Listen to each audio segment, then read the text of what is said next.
আসসালামু আলাইকুম দর্শক, welcome back to my channel SM family কুকিংয়ে আপনাদের সবাইকে স্বাগতম। আশা করছি আপনারা সবাই ভালো আছেন। আমি আজকে দেশি মুরগি দিয়ে নারকেল দিয়ে রান্না করে দেখাবো। দেখতে তো পাচ্ছেন, এখানে আমি দুটো মুরগি নিয়ে নিয়েছি। মুরগির দুটো সুন্দর করে ধুয়ে নিয়েছি। তারপরে আমি আদা, রসুন, পেঁয়াজ, জিরা, কাঁচা জিরা একসাথে করে বেটে নিয়েছি। আর এই যে দেখুন, নারকেলটা ফাটিয়ে নিয়েছি, কেটে তারপর ফাটিয়ে নিয়েছি। নারকেলটা এখন কুড়ে নেওয়া হচ্ছে। দেখুন, নারকেলটা কুড়ে নেওয়া হয়েছে। তারপরে আমি পানি দিয়ে নারকেলের দুধ বানিয়ে নেওয়া হলো। আর যে বানালো সে হচ্ছে আমাদের অনেক পুরাতন, অনেক আগেকার একটা চাচি। আমাদের মানুষ করেছে, আমাদের কোলে করে রেখেছে, আমাদের বাড়িতে থেকেছে। দেখলেন, আমি দিয়ে দিলাম তেলের উপরে মশলাগুলো। আমি ডেসক্রিপশন বক্সে লিখে দেব আমি কী মশলা দিলাম।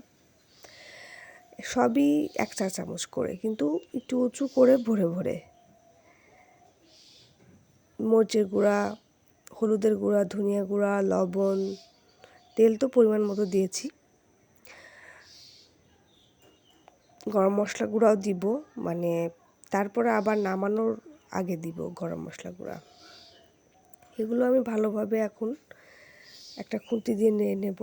আসলে আমি আমার বাবার বাড়ি আসছিলাম, সেখান থেকে এই রান্নাটা করা, গ্রামের বাড়িতে। একটু ঠান্ডা ঠান্ডাও লাগছে, বুঝতে তো পারছেন গলার অবস্থা কি হয়ে গেছে। এই যে নারকেলের দুধটা আমি বানিয়ে নিয়েছি। এই যে এখন মশলাটা কষানো হয়ে গেছে, নারকেলের দুধটা আমি দিয়ে দিব। নারকেলের দুধ দেওয়ার পরে খুন্তি দিয়ে ভালো করে নেড়ে নিতে হবে। চুলার আঁচ মিডিয়াম টু হাইতেই সবসময় রাখতে হবে, তাহলে ভালো হবে। দেখলেনই তো, আমি দিয়ে নেড়ে দিলাম। ভালোভাবে মশলাটা কষিয়ে নিলে কাঁচা গন্ধটাও থাকে না।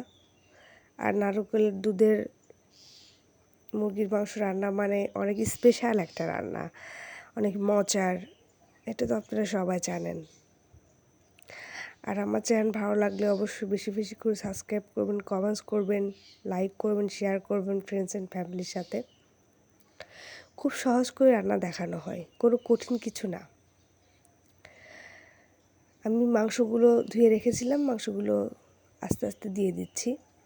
মাংসগুলো দিয়ে দেওয়ার পরে ভালোভাবে খুন্তি দিয়ে নাড়তে হবে এবং ঢেকে রান্না করতে হবে। আমি আসলে বাবার বাড়িতে মাটির ঢাকনা দিয়ে ঢেকেছি, আপনারা যে কোনো ঢাকনা দিয়ে ঢাকলেই হবে, সমস্যা নেই। আমাদের বাড়িতে আসলে এখনও আমার দাদি মাটির ঢাকনা দিয়ে ঢেকে রান্না করতো। আমার মাও সেটাই করে। আমার দাদি অনেক ভালো রান্না করতে পারতো। আর আমার মার হাতের রান্না তো অসাধারণ, কি আর বলবো। এই যে দেখতেই তো পাচ্ছেন, আমি একটা মাটির ঢাকনা দিয়ে ঢেকে দিয়েছি। ফ্রেশ মুরগি তো, মানে এই জন্যে আসলে মুরগিটা তাড়াতাড়ি সিদ্ধ হয়ে যাচ্ছে। দেখতেই তো পাচ্ছেন মুরগিটা সিদ্ধ প্রায়ই হয়ে আসছে। তারপরে আমি পানি দিয়ে দিব। আমি 2 বাটি পানি দিয়েছি, মানে 2 বাটি বলতে 2 কাপ পানি দিয়ে দিব। 2 কাপ পানি দিয়ে 2টা মুরগি, ওই নারকেলের দুধটা দিয়ে তো আমি কষিয়ে নিয়েছি। আমার নারকেলের দুধটা 1 কাপ পরিমাণ হয়েছিল। তারপরে আমি 2 কাপ পানি দিব। আমি কিন্তু এখানে দেশি মুরগি নিয়েছি, দেশি মুরগির টেস্টটা ভালো লাগে। আপনারা চাইলে লেয়ারও নিতে পারেন। আবার নারকেলটা আমি দুধ বানিয়ে নিয়েছি, আপনারা চাইলে কেটেও নিতে পারেন, আপনাদের সেটা ব্যক্তিগত ব্যাপার। আমি আসলে এইভাবে রান্না করি, আমার আম্মু এইভাবে রান্না করে, আমি সেটাই আপনাদেরকে দেখেছি। আজকে এই পর্যন্তই, ভালো থাকবেন, আল্লাহ হাফেজ।